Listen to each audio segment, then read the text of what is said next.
How about Daniel Doram? Played 2 games last year for the Leeward Islands. This time he's come straight into the side and he pulled off an unbelievable catch for a big man. He must be something like 6'6". He got down very quickly there. The ball stuck right in the hand. A little birdie told us how long ago you've actually started, even somewhat before KC Carty, with the KNCB as well as the Leeward Islands Cricket Board. So talk to us a little bit about where it all began. Under 15, I was told? Yes, well, so there was this Dutch guy, I want to call it, his name is Ron Elfrink. He obviously has an eye for cricket, so he came to the cricket field and he saw a few talents, myself and Shaquille Martino. And he gave us the opportunity to go to Holland, and we took it. We went and played the age group stuff, the under 15s, under 17 and the under 19.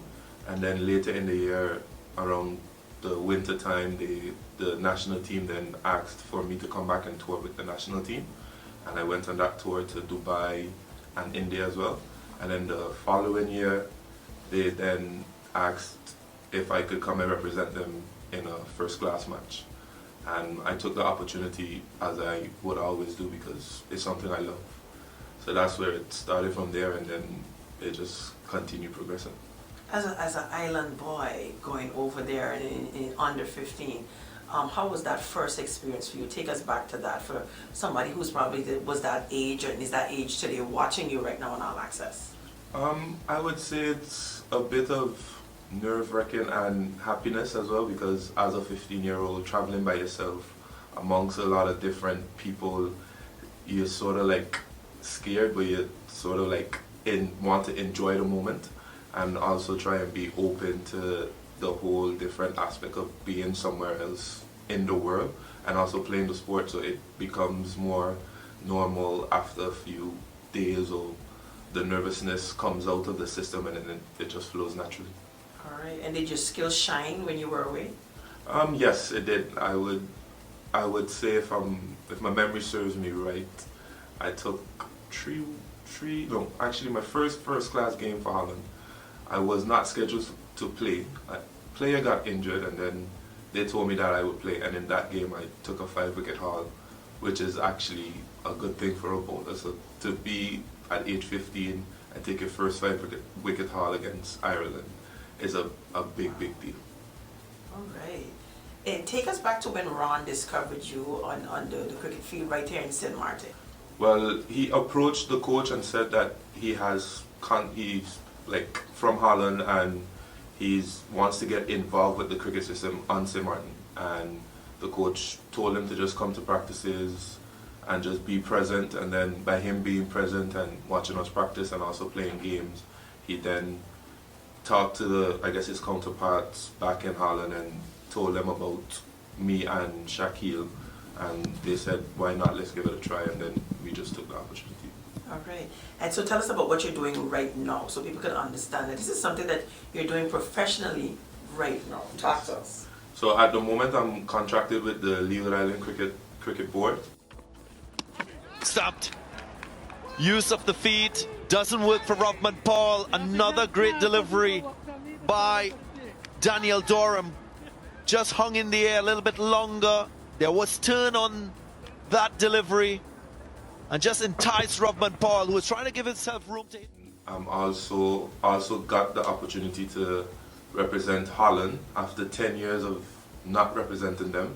I got the opportunity now to represent them on the national stage. I was selected for the World Cup, but then obviously I got injured, so that was unfortunate, but that's what I'm doing at the moment.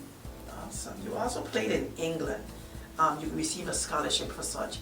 Tell us about that as well. Yes, so there was a Dutch coach, and he obviously at the time when I was with Holland, he asked if I want to further my studies and be able to play cricket in England.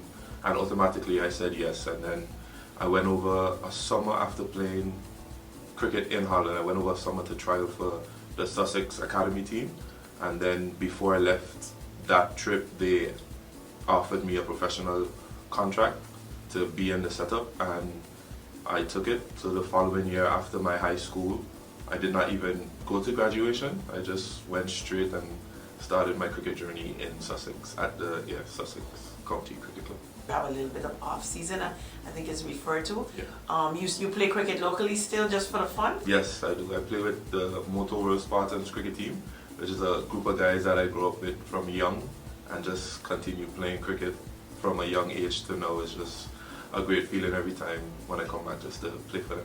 And what kind of feedback do you get from them, you know? They always give me good feedback. I mean, whenever I'm playing abroad, we talk every day, they watch my games, they give me good criticism, bad criticism, I take it, and then when I come back, it's like whenever we practice or we play against each other, there's always this like competition and the drive that they want to say, oh, they hit me for 6 or they take my wicket because of the type of high level of cricket that I'm playing. So when I come back, it's always that competition and drive between us.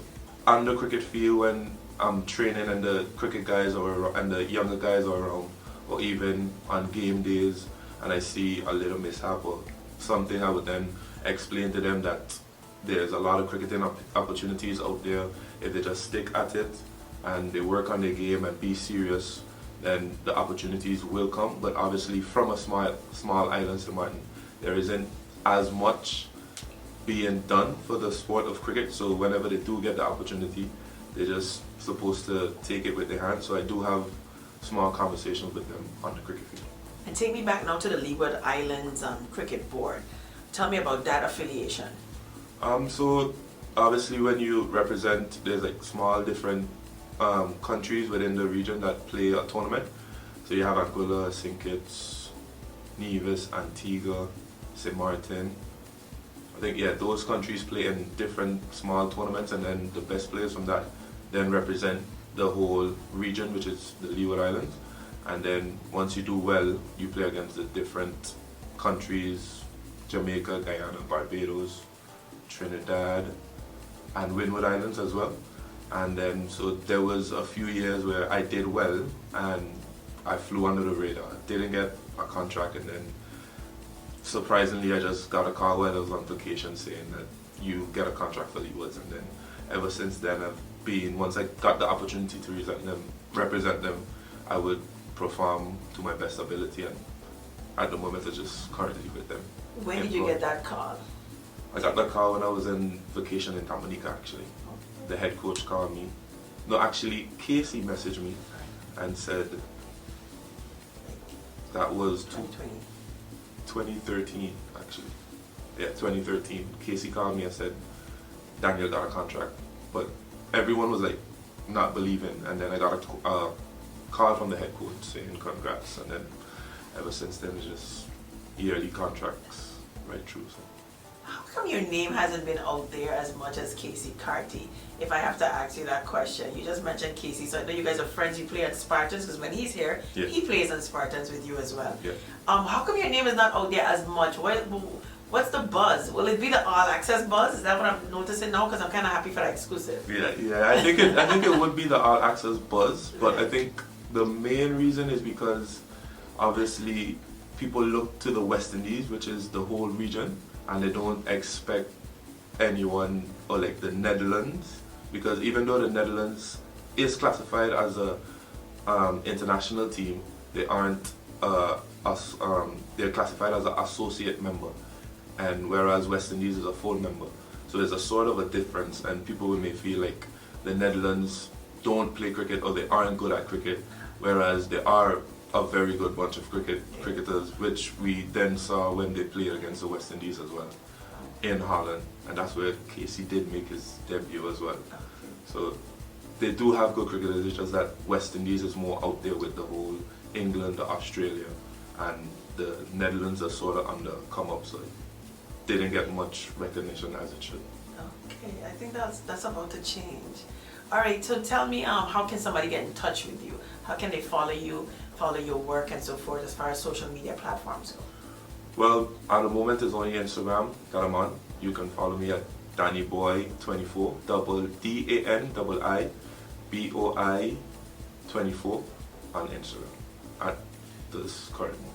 And even though you're a cricket star right now, you also was big in basketball, and there was a scholarship tight as such to where you were offered as well. Yes. So a lot going on, Doram. So obviously we go into high school here as my height, tall, like I have a love for basketball, and then I got an opportunity to then represent St. Maarten as well in the under 23 basketball in Antigua, which we won. And I think in that same year, my coach told me that there was this coach that's interested in me. But I think that same year I went to England and I was playing professional cricket. And then the coach came down, and he came down to specifically see me and ask questions about me. And at the time, they wanted to offer me a school scholarship. So when I heard that, I was like, I have to make a decision, where it's continue playing professional or go to school and scholarship. But at the time, it was my hobby. Cricket was my hobby, and I was making money at a young age. So I was like, why not? I just stick with my hobby and then turn down the scholarship. So. What would you like to tell anybody right now who are cricketers, whether female and male, and they're watching you and they're so inspired by you, but they don't know what to do to get to the next step? I would say just stay focused, remain humble, and I always go by the three C's, which is calm, cool, and collective. And once you remain those and you have the drive, then it will get you far. So that's it. Anything you'd like to tell your parents who've been supporting you and your brother? I would say I'm grateful for the support whenever I'm abroad and I speak to them, the joy that they have in their voice. And every time my brother would send me a voice note, how he watching the game and watching everything. So just thank you for the support, and I appreciate all the support you guys done for me and continue to do for me going forward.